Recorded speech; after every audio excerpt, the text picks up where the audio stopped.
Hi, Genkicoll here with the top 10 class weapons currently in the game as of January 2022. I have done previously a detailed video on all of the classes with information such as what class it will make you, where it makes you from, all of that stuff that you can see right now is in the description of that video. I will link that in the description here and also in at the end of this video there will be a clickable link to that video as well if you want some additional information. So as far as the top 10 class weapons go, before I get into that, let me tell you how you get class weapons. And so, first of all, you have to unlock the class, which you can do by going to any kingdom where you've completed the storyline and then do the class quest, which is here. Um, After that, the next thing that you have to do is make a team with it and equip it. So here you can see I have Orb Weaver. You can change the class here. All you have to do is get 250 wins with that class equipped. And you don't have to have your hero with you, which means that you can use it during bounty and still get credit towards the wins. You won't get class experience, but you do get experience towards the class weapon, which is listed right here. Anyway, without further ado, let's get into my list. The number one on my personal list may not be what you're expecting, and it is the Shield of Urskaya.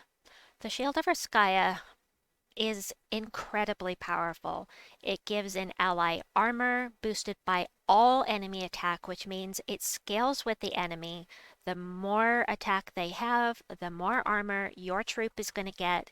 It's going to enrage and barrier whoever you cast it all on. And if you have it upgraded completely, it's also going to shield you. So actually, you only have to get it up to level 7 to barrier yourself. It's also going to bless you, which means if you have any negative status effects, it's going to remove those negative status effects and stun the first enemy. It's all just good all the way around. And so, why do I think this is the most powerful over the one you're thinking I was going to pick? And that is because Rowan exists. Now, Rowan is not the only troop that we have that is going to greatly benefit from the Shield of Urskaya. She's just the one everyone has. If you have completed the storyline in Forest of Thorns, you have Rowan. You cast this on her, and scatter damage boosted by her armor, and you're fighting something high level, and her armor goes up to 150 times 2. So that would be 191 scatter damage. That is crazy. She is amazingly good.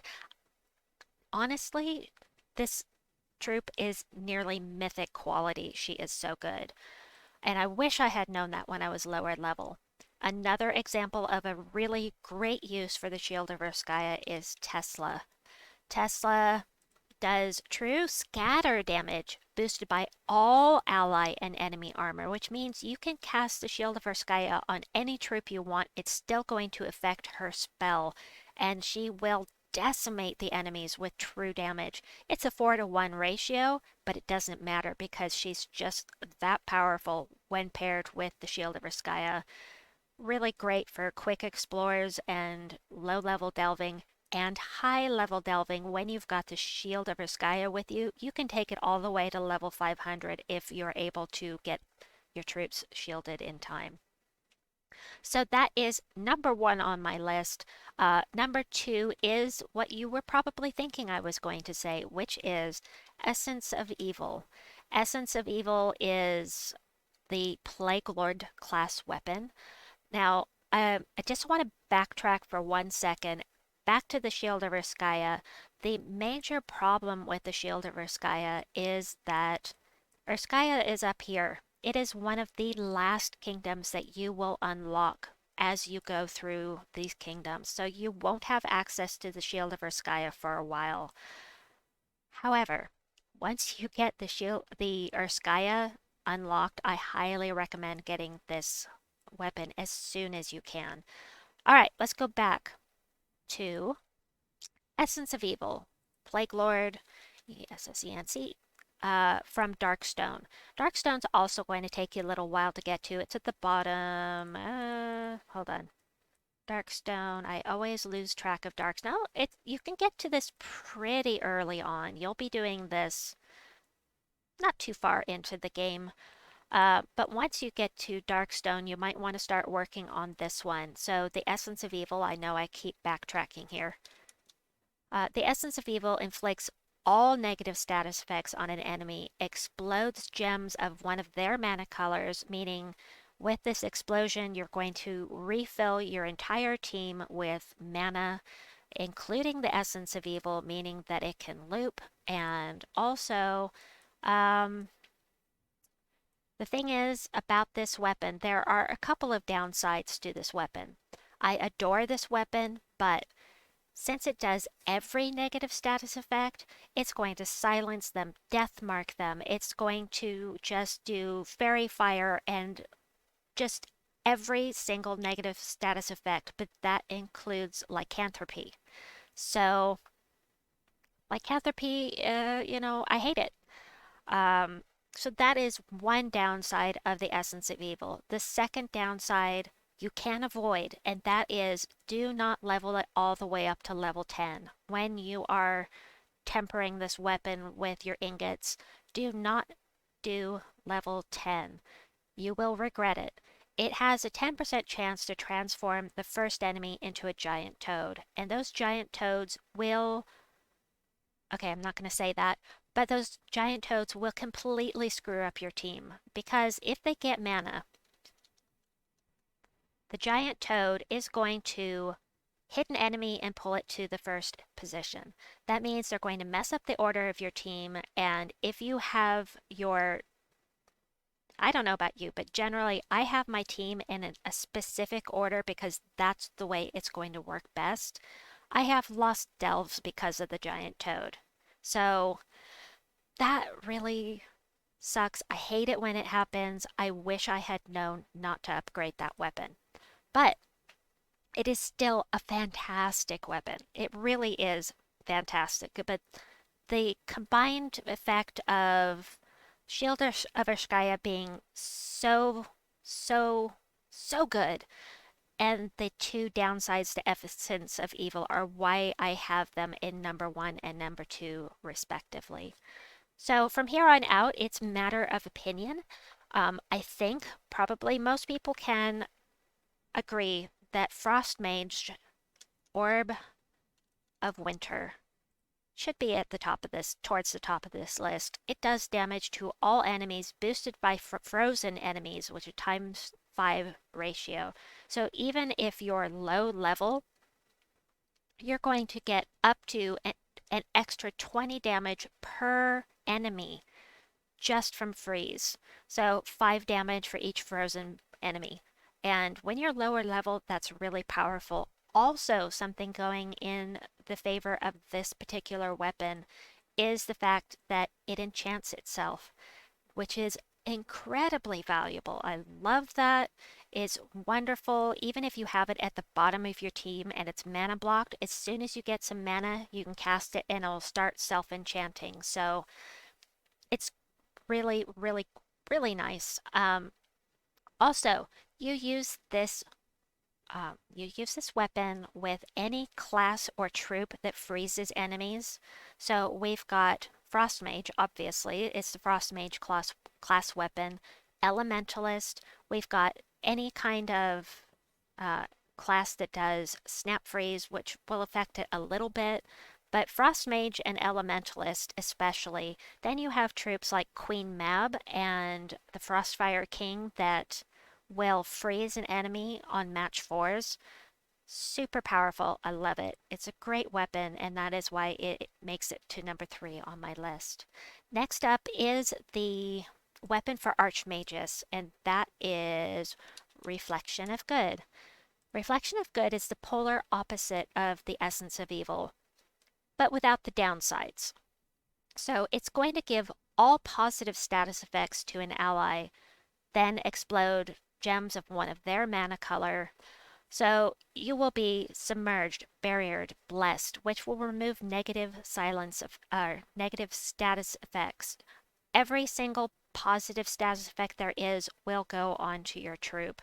And along with the explosion, that makes it really powerful, really helpful. It's also going to enchant them, so it's really good to use with mythics when you're worried about getting mana for them quickly.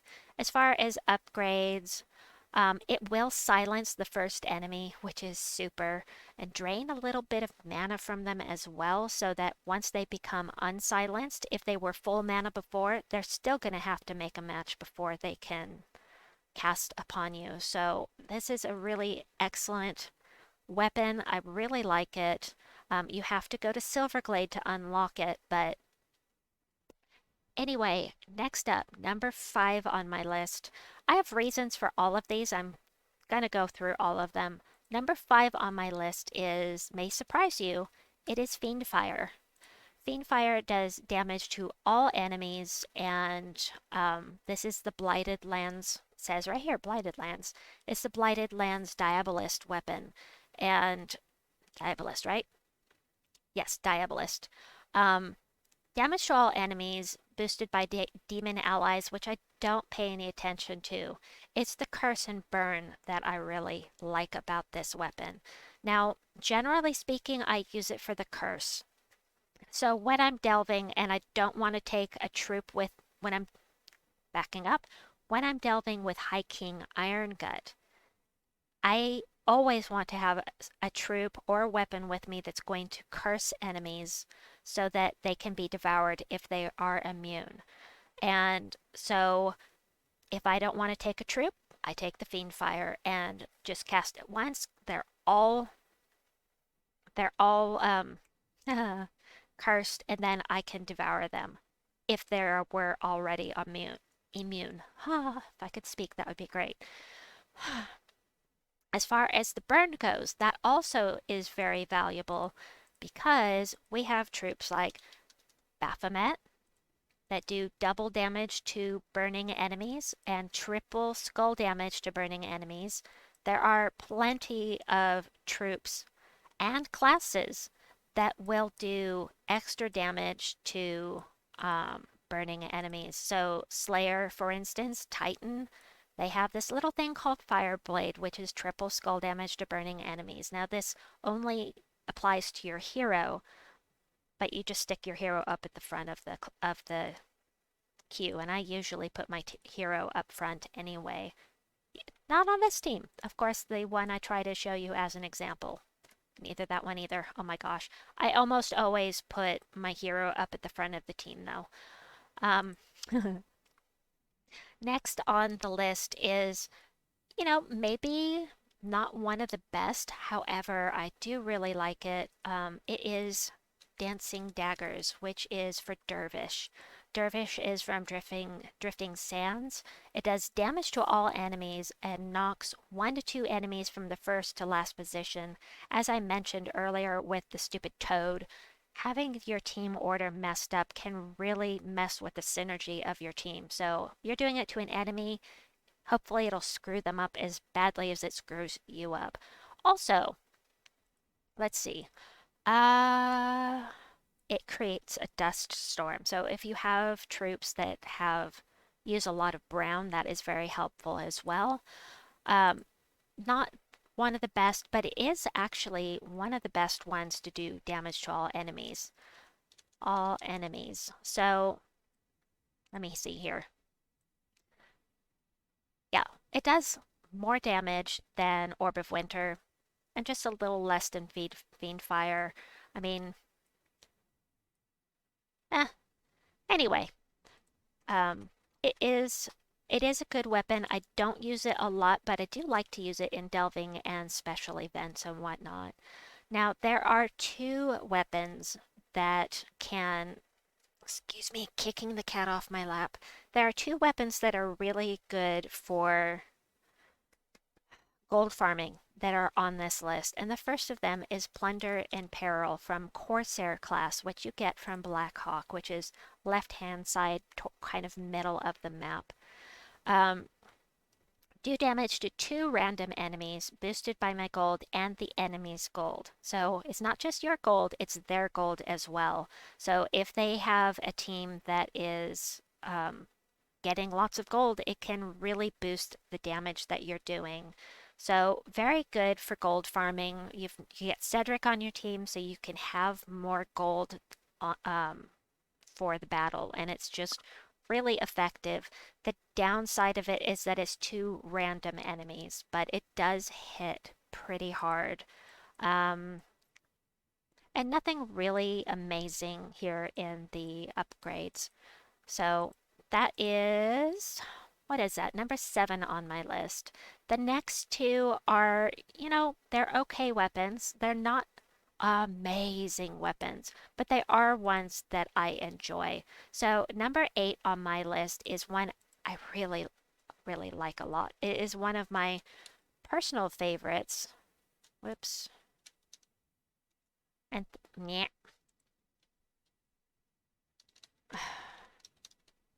There it is, the Fire Ruby Staff. So it does scatter damage, which, is not that great in general. Boosted by my attack, life, and armor, which is quite nice. Then gives all allies +2 to all skills. This is a favorite of mine to use during events, and I think it's fun. It's fun to use, and it can be very effective in the certain circumstances. This is definitely not one of the first ones you should go for, which is why it's towards the bottom of my list, but it is a very good weapon. And it does enchant itself, which makes it even more valuable. And we've got this little lightning thing here so that it will break barriers as well. And you enrage yourself. So if you're at the front of the team, you're going to get an extra 50% attack. So that is always nice. The next one is a weapon that I keep forgetting exists because I don't use it very often anymore. But now that Consort of Darkness is out, I started playing with it again. And that is the Staff of Visions, which is from Oracle class Divinian Fields. It gives an ally a certain amount to your magic amount +1 to a random skill, then barriers them and gives them 3 to 15 mana. So it's not reliably going to give them what you want them to have. So if you use this on Rowan, you would really want it to go towards her armor. Whereas if you're using it on Consort of Darkness or the Archduke, who are very magic oriented, they're going to insta-kill based on their magic. It might hit their magic and it might not.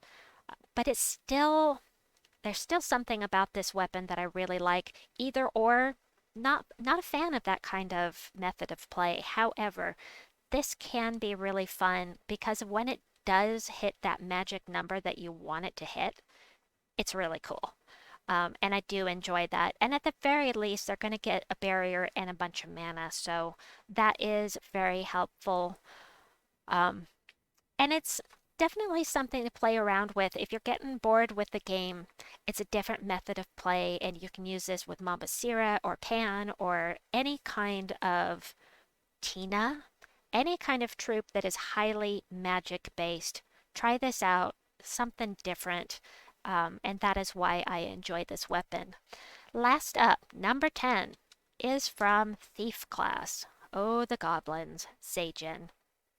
So it's going to do damage to the first and last enemies boosted by my gold, and if the enemy dies, gain an extra turn. Used to be, pardon, this weapon was much higher on my list. However, it has been nerfed. This boost ratio has been changed. and it used to do a lot more damage. It was very powerful at the prior boost ratio, but it doesn't hit as hard now. The downside is because it doesn't hit as hard, you're less likely to get that extra turn. That extra turn does make it more useful than Plunder and Peril, but Plunder and Peril hits harder, so but then again, Plunder and Peril hits a random enemy, so it's personal preference which one is going to be more valuable to you. One that might get an extra turn but doesn't hit as hard, or, oh, and it will definitely hit first and last enemy. It's not a random. This would be more valuable to me. They would be reversed on my list if they hadn't changed the boost ratio. Ratio. As for upgrades, we've got not a whole lot here. Much like the Corsair weapon plunder and peril, the upgrades aren't amazing. However, if you are gold farming these two weapons, try them both out, see which one you like best. As for which one to go for first, weigh your options. Do you want to be absolutely sure of which if you want to be absolutely sure which enemies you're going to hit, go for Skeleton Key first. If you want to hit harder but it's random enemies, then go for Corsair. It's just whatever your play style is. Anyway, that wraps up my top 10 on the class weapons. If you have any questions, please let me know in the comments below, and also please let me know your thoughts on my list. Things I might have missed, or that you agree with, or that you don't agree with. I want to hear it. I would love to hear your thoughts on my list. So at this point, should have that link to the video I mentioned before up here on the screen. Please like and subscribe, and we'll see you soon, folks. Bye-bye.